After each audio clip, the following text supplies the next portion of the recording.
Buenos días, hermanos. Señor les bendiga. Le damos gracias al Señor por estar nuevamente acá después de un periodo de vacaciones. Es primer domingo, ¿cierto? Después de ese periodo. Ya habíamos retornado el jueves. Y le damos gracias al Señor por todo lo que nos da y siempre recalcamos esto sin merecerlo. Todo es por gracia, Señor. Le damos gracias al Señor porque en realidad uno entre más va conociendo a Dios no se va ensalzando más, sino que uno va reconociendo la miseria que todavía mora en nosotros. Es al revés, es muy contradictorio esto, ¿no es cierto? El Evangelio nos pone en nuestro lugar, nos humilla y no nos exalta a sí mismo. Y de alguna manera lo compartimos con gozo, porque esa humillación que produce el Evangelio a nosotros nos produce gozo. Es como bien contradictorio para el hombre natural, por eso que el hombre natural no puede discernir las cosas que son del Espíritu. Entonces, en ese sentido, agradecido del Señor de estar nuevamente y compartiendo en esta mañana un tema que siempre tiene que estar ahí vigente en las iglesias locales, puesto que, como lo decía nuestro hermano, tenemos un enemigo que no duerme, ¿cierto? Que anda como león rugiente, buscando a quien devorar. Pero como bien lo decía nuestro hermano, y los que de alguna manera les gusta ver estos documentales de animales, ¿cierto? Uno observa al león que ataca no a la manada que está unida, sino que a los que se van desprendiendo de la manada, ¿ya? Hay un animal que sobreabunda las selvas, ¿no es cierto?, africana, que es el ñu. No sé cuántos conocen el ñu. Esas vacas medias flacas, ¿no es cierto? Bueno, resulta que cuando uno ve que el león ataca, siempre ataca a ese ñu que se va quedando atrás, por alguna razón. Pero en el núcleo de la manada, el león no puede hacer nada. Y ese ejemplo tan doméstico, tan humano, nos permite entender las palabras del apóstol Pedro, porque es él el que dice, ¿no es cierto?, que seamos sobrios y velemos, porque vuestro adversario, Satanás, el diablo, anda como león rugiente buscando a quien devorar. De modo que nuestro refugio, hermano, está en la comunión. Cuando la comunión se rompe, ¿cierto?, estamos a expensas del enemigo. Es muy importante perseverar en esto. Yo los invito a abrir sus Biblias, hermanos, por favor, en el capítulo número 2, versículo 42 de Hechos. Como siempre lo decimos, no vamos a hablar nada nuevo, pero vamos con la ayuda del Espíritu Santo a profundizar en esta verdad que un día aprendimos. Dice la palabra del Señor en Hechos capítulo 2, verso 42, refiriéndose a los primeros creyentes, una iglesia que estaba naciendo, usa esta palabra, y perseveraban en la doctrina de los apóstoles, en la comunión unos con otros, en el partimiento del pan y en las oraciones. Verso 43, vamos a seguir. Y sobrevino temor a toda persona, y muchas maravillas y señales eran hechas por los apóstoles. Todos los que habían creído estaban juntos, y tenían en común todas las cosas, y vendían sus propiedades y sus bienes, y los repartían a todos según la necesidad de cada uno. Y perseverando unánimes, ahí está una expresión muy interesante, cada día en el templo, este es el templo de Jerusalén, y partiendo el pan en las casas, comían juntos con alegría y sencillez de corazón, alabando a Dios y teniendo favor con todo el pueblo, y el Señor añadía cada día a la iglesia los que habían de ser salvos. El Señor bendiga su palabra. Mis hermanos, una iglesia sin comunión es una mera institución, ¿ya? Es como, podríamos decir, un cuerpo sin alma, ¿ya? ¿Se imagina usted un cuerpo sin alma? En las últimas décadas han salido muchas producciones cinematográficas acerca de los zombies, ¿ya? Los zombies son como muertos en vida, se mueven, pero no tienen sentimientos, no tienen nada, porque están muertos, aunque se muevan. Eso pasaría con una iglesia que no tiene comunión. Es un cuerpo sin alma, sin vida, sin frutos, sin gozo. Y esto es lo que tenemos que preservar, mis hermanos, en un tiempo en que la iglesia se ha transformado en una institución meramente, en una institución religiosa que forma personas religiosas. Yo no sé cuántos de los que estamos aquí quisiéramos que este lugar se transformara en una institución religiosa, creciendo con personas religiosas. Yo creo que ninguno, ¿no es cierto? Ninguno tiene un interés de pertenecer a una religión. ¿A usted le ha pasado que le preguntan de qué religión es usted? Y usted inmediatamente, de manera prudente pero firme, dice: yo no pertenezco a ninguna religión. Porque las religiones lo único que han hecho, y estas en un amplio abanico, ¿no es cierto?, de religiones, siempre han apartado al individuo del Dios verdadero. Porque la religión se transforma en una especie de estupefaciente, de una droga que adormece la conciencia de las personas y las hace sentir bien. Como lo decíamos en alguna oportunidad, ¿cierto? La corteza cerebral es la que tiene el juicio del ser humano aquí en el cerebro, se inhibe. Por lo tanto, se apaga el espíritu crítico, el pensamiento crítico, y las personas, ¿cierto?, viven una inercia religiosa sin tener vida, sin tener gozo, sin tener frutos para Cristo. En estas vacaciones me ha hecho el Señor meditar en esto, que podamos preservar esta pequeña asamblea, y esto tiene que ser un trabajo de asamblea, de grupo, grupal, congregacional, no es solamente individual o de unos pocos, sino que de todos y cada uno de nosotros, a menos que alguien no tenga el interés de que esto, ¿no es cierto?, se mantenga como un lugar que fructifique. Yo creo que, hermanos, que el Espíritu Santo nos trae a la memoria las palabras del Señor. Yo os he puesto para que llevéis, ¿qué cosa? Fruto. El creyente debe fructificar. Y esa es una de las cosas que estuve meditando y reflexionando. ¿Cuáles son los frutos que yo, o tú, o nosotros, ahora mismo, podríamos exhibir delante del Señor si Él nos pidiera cuenta? No sé, cada cual sabrá cuántos años lleva de creyente. Y uno dirá: llevo 10 años de creyente, llevo 20 años, a lo mejor algunos poquitos. Pero en ese tiempo, ¿cuáles son tus frutos que te identifican como aquellos que el Señor dice: yo os he puesto para que llevéis fruto? Algunos solamente proponen la idea de que el fruto del creyente es una vida ordenada. Y muchos ordenan sus vidas para decir: bueno, este es el fruto de mi vida como creyente. Y que no es incorrecto. O sea, obviamente un creyente tiene que vivir una vida ordenada, pero es mucho más que eso. Nosotros vemos que la religión, lo voy a hacer como pregunta, ¿la religión produce personas decentes? ¿Sí o no?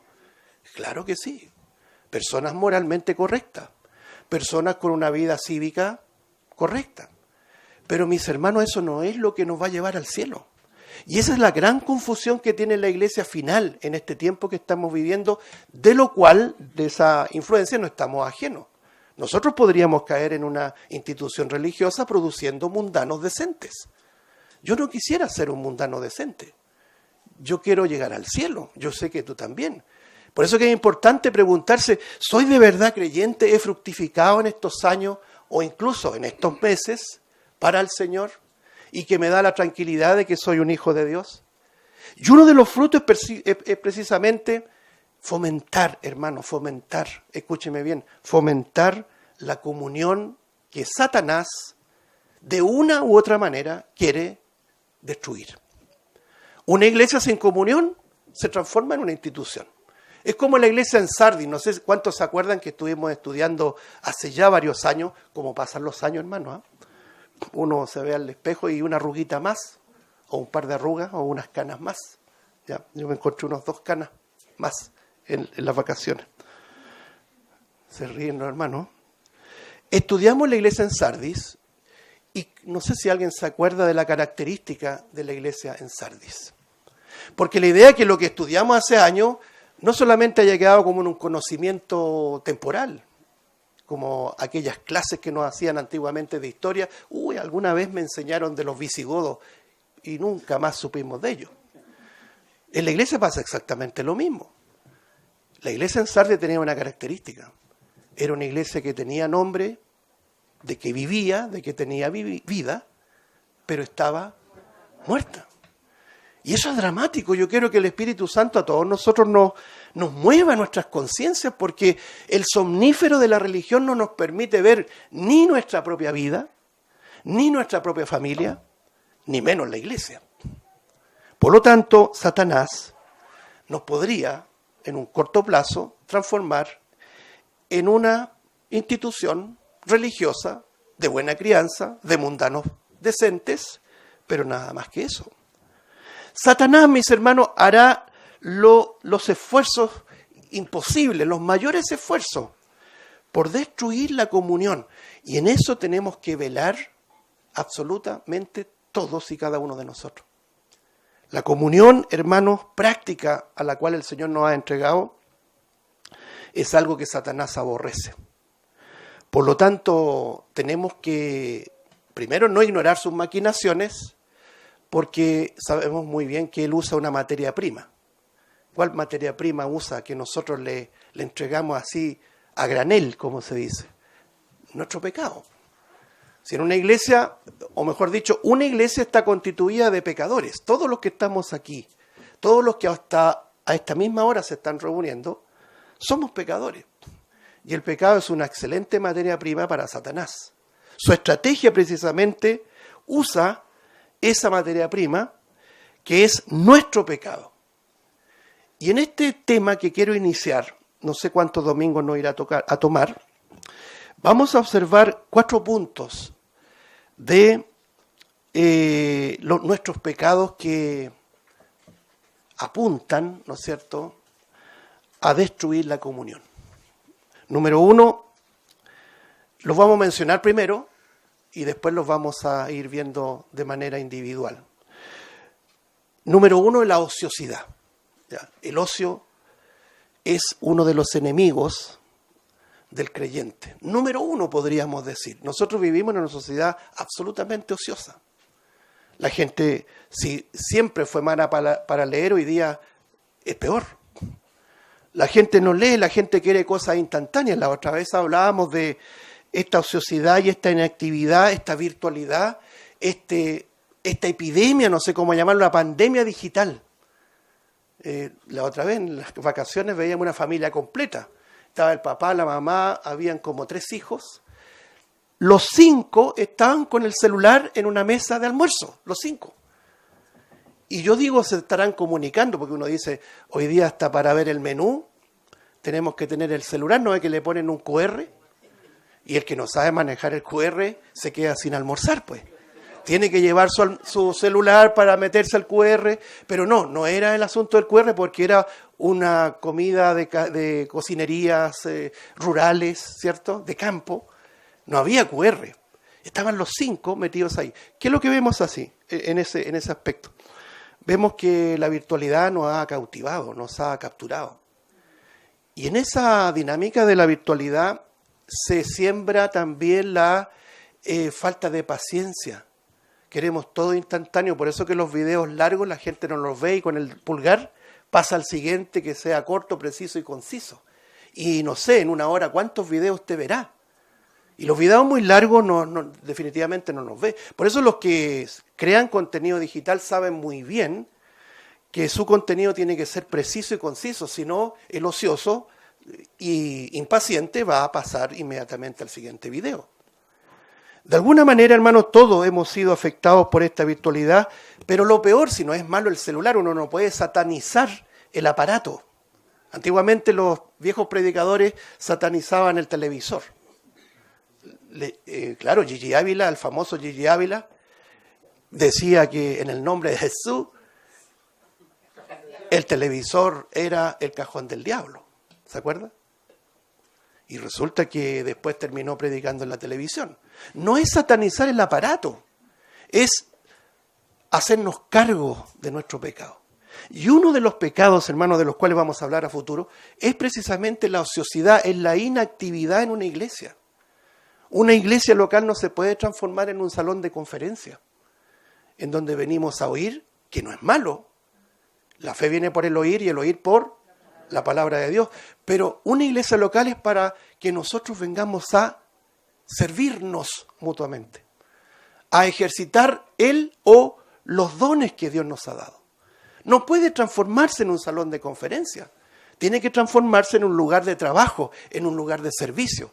Y esa inactividad, hermano, que nosotros a veces dejamos que nos domine, nos va rompiendo primero la comunión con Dios y por consecuencia la comunión con los hermanos. La ociosidad, mis hermanos, todo lo que involucra las redes sociales, los pastores virtuales, la comezón de oír, cosas nuevas, novedosas, está carcomiendo, está atacando la comunión de las iglesias locales. Nosotros asistimos a una iglesia allá en el sur, en estas vacaciones, y nos enteramos después que esas iglesias, que son corporaciones antiguas, llevan décadas funcionando en Chile, tienen una crisis de liderazgo. Me llamaba la atención. Crisis de pastores. Por A, B o C motivo, no hay quien pastoree las asambleas. De hecho, a la iglesia que fuimos allá en Panguipulli no tiene pastor en este minuto, no sé cuánto tiempo. Por razones que uno va indagando, va descubriendo que Satanás está atacando las pocas iglesias bíblicas que quedan, hermano. Y no quiero presumir acá. Quiero que nosotros valoremos lo que tenemos, hermano. Y podamos todos juntos, hermano, unirnos en la dirección del Espíritu Santo para preservar este lugar, para poder servir al Señor y esperarle con frutos en nuestro canasto, voy a decirlo así. Me encontraba con ese canasto hermoso que está afuera, no sé quién lo trajo. Yo dije, vino doña Florinda a la reunión. No es una broma. Pero que tengamos el canasto con frutos, ¿ya? En segundo lugar, otro de los pecados que rompe la comunión y que es muy vigente y siempre va a estar ahí, es la amargura. Por ahí escuchaba que no hay pecado más contagioso que la amargura. La amargura contamina. Si nosotros nos levantamos amargados, hermanos, en esto tenemos que todos hacer un mea culpa, vamos a amargar a la familia y vamos a amargar a todo el que se nos cruce en el camino. Al vecino, al que va delante de nosotros en el vehículo, en el metro, donde sea, en la oficina, en la universidad. La amargura destruye, hermanos. Y la amargura no solamente destruye al amargado, sino que destruye a los que lo rodean. Y lo peor es que la amargura hace raíces, echa raíces. Es decir, no es fácil sacarla. No es solamente, no sé cuántos saben de jardinería acá, la maleza, usted no saca nada con una tijera, cortar las hojitas que brotan, que parecen bonitas. Hay que arrancarlas de raíz. Por lo tanto, vamos a hablar un poco de eso, la amargura. Lo tercero es la murmuración. Pecados que están vigentes en la iglesia. Hoy día, ustedes saben, no hoy día, siempre se ha hablado de 2 pecados en las iglesias. Y la gente se siente tranquila cuando esos pecados no están en lo personal o en lo colectivo. El pecado de adulterio, el pecado de fornicación, aunque el Señor haya dicho, el que mira a una mujer y la desea, ya también pecó, pero eso no se menciona. Solamente el pecado de comisión es el condenable y exclusivamente de aspecto sexual. Pero poco se habla de este pecado o de estos pecados que estamos mencionando, en particular la murmuración, que es quejarse a espaldas, ¿cierto?, de alguien que ha cometido un error o que está cometiendo errores. Número 4, la neutralidad. La neutralidad, hermanos, mata a la iglesia. Y no solamente mata a la iglesia, sino que esto proviene de una actitud pecaminosa desde la familia. ¿Qué hace usted como padre de familia cuando hay problemas? ¿Qué posición asume? Yo me acuerdo, hermano, en mi familia, ¿cierto? Había algún conflicto y mi mami decía, habla con tu papi. Y mi papá, yo lo escuchaba, habla con tu mamá. Y ahí el que estaba con problemas se veía como una pelota de ping-pong, ¿cierto? Nadie se hacía cargo. Hermano, ¿cuántos se acuerdan de Pilato? Yo creo que el mejor ejemplo de neutralidad. Él sabía cuál era la verdad, él sabía cuál era el problema. Sabemos que todo el plan estaba depositado en la soberanía de Dios. Eso no está en cuestión. Pero Pilato refleja mucho lo que es la neutralidad del cristiano. Y claro, y yo también me incluyo, a veces por no pasar un mal rato, asumimos neutralidad y permitimos que el pecado avance. Familiar, congregacional, social. Estos 4 pecados, entre otros, destruyen lo que, hermanos, cuesta tanto construir, que es comunión. La comunión cuesta mucho, pueden tardarse años, décadas en establecer comunión práctica, a eso me refiero, pero no cuesta nada, hermanos, en destruir la comunión. Por eso con justa razón el Señor dijo en su oportunidad, el que no está conmigo, el que no es conmigo, contra mí es. Y el que no recoge conmigo, desparrama. No sé, imagínense usted, voy a poner algo muy gráfico. Una persona que en la sección de frutería, de verdura, ahí en el supermercado, apilando las manzanas ordenaditas, limpiecitas, y una vez que pone la última, viene uno, saca la de abajo y se viene todo abajo, desparrama todo lo que costó ordenar. Eso mismo pasa en la iglesia. Y eso mismo pasa con hermanos, que podría ser tú, podría ser yo, que se desprende de la comunión, que entra en desobediencia, que entra en rebeldía, que no quiere escuchar consejo, no quiere escuchar exhortación, pero se dedica no solamente a estar en una neutralidad, sino que a sacar la última manzana para que todo se desmorone. Eso no solamente podría pasar en esta iglesia local, sino que en todas las iglesias locales. Pero lo primero que tenemos que entender, hermanos, ¿qué es comunión? ¿Qué es comunión? Fíjese que acá en Hechos capítulo 2, verso 42, usa la palabra perseveraban. Me gusta hacer un comentario en cada palabra porque a veces la pasamos rápida. Porque perseverar es más que estar.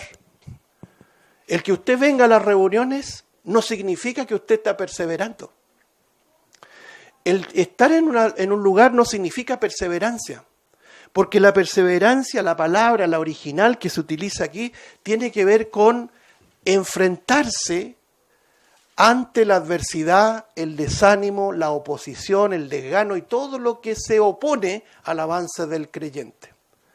La iglesia nunca ha estado puesta en este mundo sin problemas. La historia de la iglesia verdadera, es un grupo de creyentes que enfrentan la adversidad. Y esta perseverancia significa, en términos simples, hacerse fuertes ante esa adversidad, hacerse fuertes ante el desánimo, hacerse fuertes muchas veces ante la confusión, ante el desgano, ante la falta de gozo. Porque uno, hermano, si tenemos que reconocer algo, cuando el gozo disminuye, ¿cierto? Aunque sabemos que el gozo es fruto del Espíritu Santo, en cuanto a salvación, nunca vamos a perder el gozo. Pero en cuanto al servicio, vamos perdiendo el gozo. Por A, B o C motivo. Y servir sin gozo es lo más terrible que pueda haber. Imagínense usted sirviendo a alguien con el ceño fruncido, reclamando. Tengo que estar limpiando para estos malagradecidos. En la casa, en el local de reunión también, claro que sí. Entonces, el gozo es muy importante, hermano. Entonces, perseverar es, por decir así, la palabra que está aquí. Hacerse fuerte, mirar a Cristo, porque Él perseveró, dice que, ¿saben lo que estaba puesto delante de Él rumbo a la cruz? No estaba el rezongo, no estaba el reclamo de que todo esto es injusto. ¿Qué estaba delante del Señor? Lo dice Hebreo. El gozo puesto delante de Él. Sufrió el oprobio, ¿cierto? Menospreció el oprobio y con gozo llegó a la cruz. Y los creyentes del primer siglo perseveraban en 4 pilares. Por eso que es muy importante Hechos 2:42, que usted lo pueda guardar en su corazón. A veces se malentiende esta palabra, guardar. ¿Usted guarda la palabra de Dios? Por supuesto. Llego a la casa y la pongo bajo 7 llaves toda la semana. No, guardar es observar, es ponerla como punto de referencia. Mi vida, exponerla a la palabra de Dios, eso es guardar la palabra de Dios. Aquí dice, ellos perseveraban, es decir, se hacían fuertes ante la adversidad, primero, para perseverar en la doctrina apostólica, es decir, el estudio sistemático de la palabra de Dios. Aquí no se trata de ponernos de ejemplo ninguno de nosotros, pero que cada uno haga su cuenta propia. ¿Cuántos perseveramos? Su mea culpa, como se dice, ¿no? ¿Cuántos perseveramos en las 3 reuniones, hermanos, que tenemos como iglesia local? 3 reuniones. La otra vez escuchaba a un pastor, Rocha creo que es el apellido. Yo creo que muchos están pintados para que el pastor de ustedes, ¿cierto? De muchos sea el pastor Rocha. Que todo es amor, que todo es un evangelio vulgar. Total, aquí todos cabemos. Bueno, muchos yo creo que se sentirían bien cuyo pastor sea Rocha. Ese es otro tema. Pero debemos nosotros repetir las mismas cosas. ¿Cuántos perseveramos en el estudio sistemático de la palabra de Dios, que es lo único que nos puede permitir mantener la comunión como iglesia? Porque no me vaya a decir usted que se va de esta iglesia y hace sus devocionales privados en casa. Y a lo mejor si los hace, entonces demuéstrelo en público.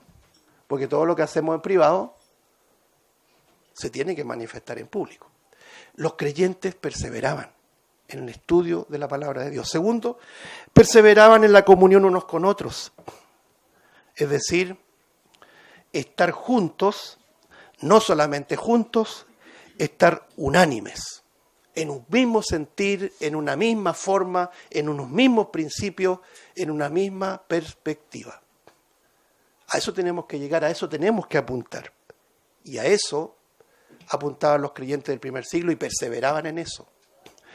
En tercer lugar, perseveraban en el partimiento del pan. Precisamente hoy día vamos a partir el pan.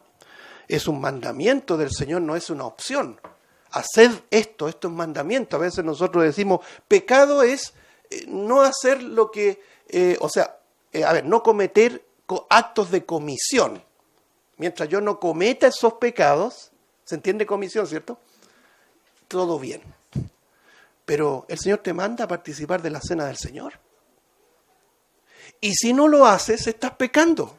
Así de claro.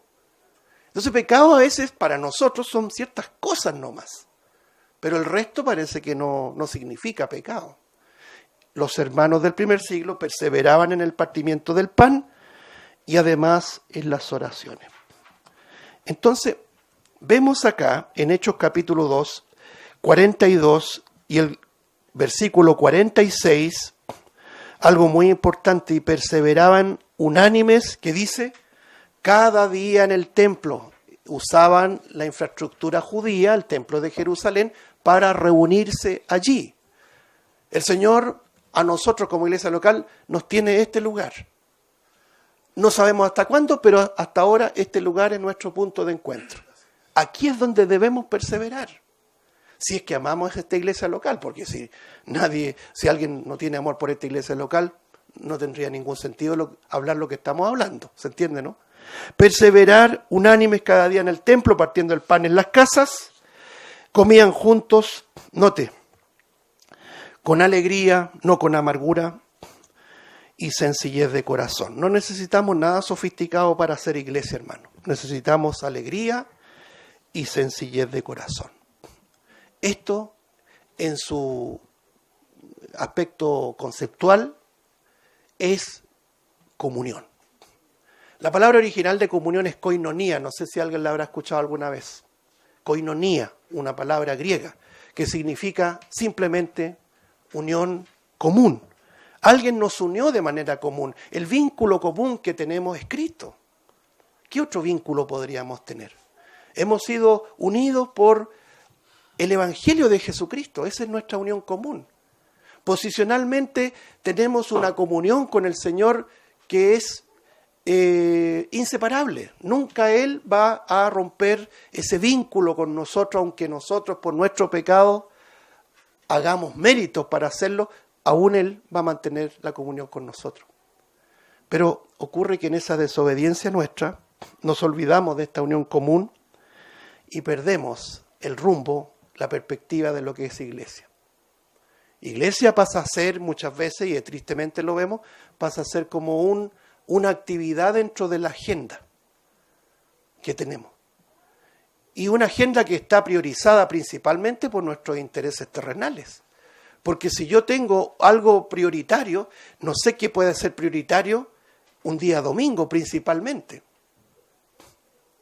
¿qué podría ser prioritario a tal punto de decir, yo prefiero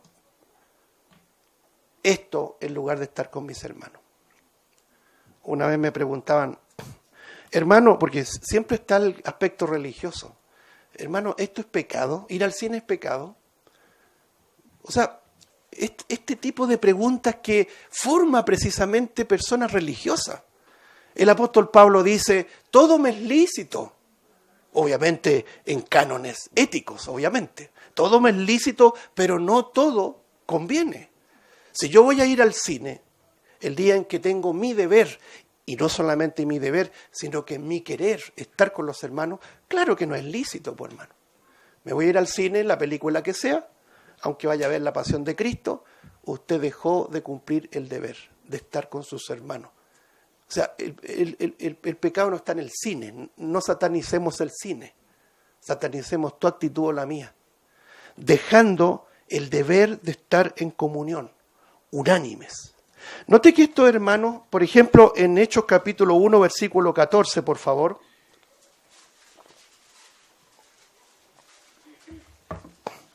Hechos capítulo 1, versículo 14 dice, todos estos perseveraban, nuevamente la palabra perseverar, unánimes, en oración y ruego, con las mujeres y con María, la madre de Jesús. Este pasaje es suficiente para eliminar ese debate, ¿no es cierto?, en las redes sociales. María, madre de Dios, madre de Jesús. La Biblia nunca habla de madre de Dios, pero sí habla de madre de Jesús. Eso muy de paréntesis. Ahí estaba María y con sus hermanos. Pero el énfasis aquí, quiero destacar la primera frase, versículo 14, todos estos perseveraban unánimes. Es decir, se hacían fuertes ante la adversidad, ante la duda, porque acuérdense que ellos estaban esperando una promesa pero no menor. El Espíritu Santo vendría y cumpliría lo que el Señor les dijo, me seréis testigos, seréis investidos de poder, pero tenían que esperar. Y a nosotros los seres humanos no nos gusta esperar, ¿ya? Allá en el trayecto de vacaciones nos topamos unos par de tacos, que le llamamos nosotros. Tranque le dicen afuera en el extranjero, o tráfico. Y vaya que se necesita paciencia nomás, pues. ¿Qué vamos a hacer? ¿Somos impacientes o somos pacientes los seres humanos? Y sobre todo en este tiempo, somos tremendamente impacientes. Pero los hermanos perseveraban en la promesa, y no solamente en eso, sino que de manera unánimes. Y aquí es donde se abre un aspecto en el estudio de la comunión. No podemos estar unidos si no estamos unánimes. O sea, podemos estar unidos, pero no se cumple el objetivo cristiano, el deseo del Espíritu Santo, si no estamos unánimes. Y lo único que nos puede permitir estar unánimes es la palabra de Dios, pues nuestra norma. ¿Cuántos han oído de las normas que rigen las empresas que están precisamente certificadas? Para que una empresa esté certificada tiene que basarse en una norma, ¿cierto? Una iglesia, para que esté certificada de que es una iglesia bíblica, tiene que seguir las normas de la Biblia. ¿No es cierto? Por lo tanto, imagínense ustedes, aquí hay diferencia de edades, diferencia de personalidades, de caracteres. Todos somos distintos, ¿ya? Alguien podrá decir, es que el problema se termina si todos fueran como yo, ¿ya? Bueno, ese egocentrismo que hoy día nos está también atacando a todos. Somos todos diversos. Entonces es muy difícil humanamente ponernos de acuerdo, pues, hermano. Vaya a ver el Congreso nomás. La historia de los parlamentarios, históricamente, ahí está el debate y esto no va a terminar, nunca va a terminar. El problema es que esas diferencias también ocurren en la iglesia. Lo único que nos puede hacer unir unánimemente es la Escritura. Hay expresiones muy subjetivas nuestras. Por ejemplo, cuando se debate un punto en una iglesia. Mire, hermano, tenemos que hacer esto. Y aparece un hermano y dice, mire, hermano, yo pienso que, ese yo pienso que. Otro más allá dice, yo siento que. Ya tenemos uno que piensa, otro que siente. Y el último dice, yo creo que.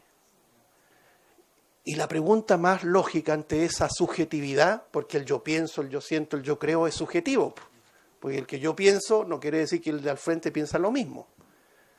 Ese subjetivismo se ve confrontado con la única norma que tenemos, hermano. El día que cerramos esta norma, esto va a ser una olla de grillo, hermano. La norma que nos rige es la palabra de Dios. Y esto lo que estoy diciendo no es legalismo, no es religiosidad, no es fariseísmo, es querer obedecer a la palabra de Dios. Y esto cada uno tiene que preguntarse, o quiero ser obediente o quiero vivir como yo quiera. Por lo tanto, lo único que nos puede hacer estar unánime es la palabra de Dios. Unanimidad, ¿qué significa? Una misma manera de pensar, de sentir, de ver las cosas, de perspectiva. Mire Hechos capítulo 2, verso 1. Hechos 2, 1. Cuando llegó el día de Pentecostés, aquí está la promesa, una fiesta judía, el Señor aprovechó una fiesta judía. ¿Cómo estaban los hermanos? Estaban todos unánimes juntos. Hay un ejercicio muy saludable al ver este versículo, que nos ayuda a entender también nuestra realidad y a enmendar, ¿por qué no decirlo? Enmendar muchas veces esto. Estaban todos, ¿ya? Todos los que estaban allí, esperando la promesa, no algunos. Podría decir el texto, estaban algunos unánimes juntos, estaban todos unánimes juntos. Porque podemos estar juntos, pero no todos. O podemos estar todos, pero no unánimes. Podemos estar juntos nomás, pero no unánimes. O podemos estar unánimes, pero no juntos. ¿Se fijan las combinaciones? Entonces, por eso a veces vemos hermanos que están a la distancia nuestra, miles de kilómetros que nos separa. A veces poéticamente decimos esta cordillera que nos separa, nuestros hermanos de Argentina, de Uruguay. Pero estamos unánimes en perspectiva, pero por razones obvias no nos permite la situación estar todos juntos, unánimes. Pero los que estamos ahora mismo acá, debemos velar, hermanos, y debemos esforzarnos para estar unánimes, un mismo ánimo. Por ejemplo, en 1 Corintios, hermano, a ver si me acompañan en 1 Corintios,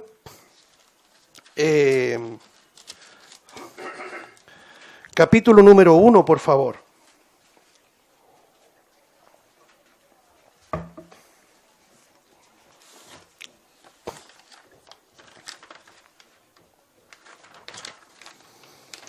Versículos 9 y 10. Vamos a dar lectura. 1 Corintios capítulo 1, versículo 9. Fiel es Dios, por el cual fuisteis llamados, note lo que dice, a la comunión con su Hijo Jesucristo nuestro Señor. Eso es lo primero. Si esto no ocurre, no podríamos estar juntos unánimes. No podríamos estar diciendo amén a la palabra de Dios. El Evangelio de nuestro Señor Jesucristo nos permite tener comunión con su Hijo, con el Hijo de Dios, nuestro Señor Jesucristo. Esto es lo que se conoce como una comunión posicional, es decir, nuestra posición como hijos de Dios. Eso es indisoluble. Y gracias al Señor que es así. ¿Quién nos separará del amor de Dios? Tribulación, hambre, espada, no, nada. Ni lo presente, ni lo porvenir, ni ninguna cosa creada nos podrá separar del amor de Dios que es en Cristo Jesús. Gracias al Señor por eso. Pero mire lo que dice el versículo 10. Esta rogativa de Pablo, que es la misma que el Espíritu Santo está haciéndonos a todos nosotros en esta mañana. Os ruego, pues, hermano, deténgase en esa frase, os ruego, pues, hermano, es decir, considerando que Jesús hizo todo, que el Hijo de Dios hizo todo para que tengamos comunión con el Padre, la rogativa dice, por el nombre de nuestro Señor Jesucristo, que habléis, ¿qué dice? Todos, no algunos, todos una misma cosa. Deténgase allí. Que tengamos un mismo lenguaje. A veces nos preguntamos, hermano, y esta es una reflexión para que hagamos nuestro mea culpa, como se ha dicho, a hacernos cargo. ¿De qué hablamos los cristianos? En las reuniones, posteriormente en las reuniones, en nuestras casas. ¿Nuestros hijos nos ven hablando de las cosas del Señor o solamente vanidades y de nuestros logros y de nuestras metas, de nuestros éxitos? ¿De qué se están alimentando nuestros hijos? Y después nos quejamos, este niño no quiere nada con el Señor, rebelde. Quizás nosotros tenemos mucha responsabilidad, confiamos en la soberanía de Dios. Acuérdense que los hijos de Samuel, aún como fue Samuel, sus hijos no anduvieron en su camino. Pero lo que nos compete a nosotros es que de alguna manera hablemos lo que tenemos que hablar como cristianos. Entonces yo veía ahí, yo deliberadamente vi al Rocha, porque Pastor Rocha, se llama Pastor Rocha para los hermanos de afuera, es un bufón, ¿cierto? Santiago Andara. Es un comediante que obviamente viene, este es un paréntesis, hermano, para aclararlo, de una familia de evangélicos, y lastimosamente debo decir que muchas cosas que él dice que ocurren en el seno de esos lugares es verdad. Esto es lo que me pasaba cuando escuchaba hace décadas atrás la tremenda composición de Ricardo Arjona, ¿se acuerda? El Señor no es ver, ¿cómo es? Se la sabe, ¿ah? Claro, se le canta un pedacito, hermano Luis. Jesucristo es verbo, no sustantivo. En donde uno dice, los evangélicos hemos dado un triste testimonio a un mundo incrédulo para que se mofen de nosotros. Como lo dijo Pedro, ¿cierto? Pedro lo dijo, por causa de vosotros la verdad será blasfemada. Eso es lo que está ocurriendo afuera. Y la gente se mofa y dice, este es buen cristiano. Este es buen cristiano porque dice las cosas como son. Pero lo que él habla, después de la bufonada, ¿cierto?, de la parodia, no es el Evangelio. Eso no es el Evangelio. Por lo tanto, nosotros tenemos que procurar hablar como cristianos, pues, hermano. Nos relajamos cuando perdemos esa íntima relación con el Señor, nos vamos relajando en la casa. Nuestros hijos escuchan sandeces de nosotros. No les enseñamos cómo orar, cómo se debe dar gracias por los alimentos, cómo se debe leer la Biblia. No les enseñamos nada porque estamos tan carnales que hasta nuestro lenguaje ha caído en las cosas que son, ¿no es cierto?, mundanas. Bueno, la rogativa de Pablo es que dice, os ruego que habléis todos una misma cosa. ¿A qué nos reunimos acá? Para ver cómo salió el Colo-Colo, el Everton, ¿cierto? Bueno, a mí me gusta el Everton. Pero aquí estamos reunidos para llenar nuestras vasijas, pues, amados hermanos, para que nos vamos llenitos. No digo que no hable de la contingencia deportiva o política o qué sé yo. No, estoy diciendo que llena tu vasija como cristiano. Porque lo dijo el Señor, de la abundancia del corazón habla la boca. Dice, y que no haya entre vosotros divisiones. Una de las cosas que Pablo también enseña para preservar la comunión es que no haya divisiones. ¿Cómo se producen las divisiones? Se producen precisamente cuando se pierde la unanimidad. Una iglesia local debe preservar la unanimidad. Y lo único que puede preservar la unanimidad es el sometimiento a lo que dice la palabra del Señor. Yo podría decir a alguien, yo sabe que he estado leyendo y yo creo que venimos del mono. Que el ser humano se esté comportando como un simio, estamos totalmente de acuerdo. Pero la Biblia enseña que nosotros no evolucionamos de un simio, sino que Él nos creó, ¿cierto? Nos creó con intelecto, con emociones y con voluntad, con un espíritu, que es la habitación de Dios, lugar que no tienen los animales. ¿Cuántos han oído hablar de los Terians? Esta tendencia que está acelerándose, ¿no es cierto? Muchachos desorientados, decepcionados de esta sociedad, porque vaya que el ser humano se comporta como un animal, pues, hermano. ¿Ah? El ser humano se comporta como aves de rapiña, como cerdos, como simios que no tienen intelecto, como la mula sin entendimiento, etc. Y todo eso estos jóvenes desorientados lo canalizan en expresiones mundanas. Tribus urbanas le llaman por ahí, yo me acuerdo décadas atrás. Los góticos, los thrasher, los emo, los qué sé yo, me acuerdo que los estudiábamos y también advertíamos a jóvenes que ahora ya deben estar casados. Y ahora los niños se creen perros, se creen gatos, sapos. Eso en los trabajos hay hartos de eso, ¿cierto? En todos lados. Hermano, estamos en una sociedad que va de mal en peor, si estamos totalmente de acuerdo. Por eso tenemos que estar unánimes, para que en nuestros hogares le hablemos la verdad a nuestros hijos. No podemos esperar, hermano, y esto es importante también decirlo, no podemos esperar que la iglesia nos entregue a nuestros hijos lo que nosotros no hacemos en la casa. Algunos piensan así. Yo llevo a mis hijos a la iglesia para que la iglesia le enseñe y los críe mientras que ve a sus papás en la casa totalmente desconectados con el Señor. Entonces eso es inconsecuencia religiosa, no tiene ningún fruto, hermano. Dice que no haya divisiones, no haya separaciones por falta de unanimidad. Dice, sino que estéis perfectamente unidos en una misma mente y un mismo parecer. Yo me pregunto, hermano, ¿qué nos puede llevar a tener una misma palabra, una misma mente y un mismo parecer? Exclusivamente la palabra del Señor. Nuestros subjetivismos tienen que morir. Recordemos, hermanos, que Satanás siempre actúa de modo inicial, precisamente rompiendo la unanimidad, desarticulando y socavando la comunión de los hermanos, para luego dañar con daños, con secuelas mayores en una iglesia. Es triste una división de iglesia.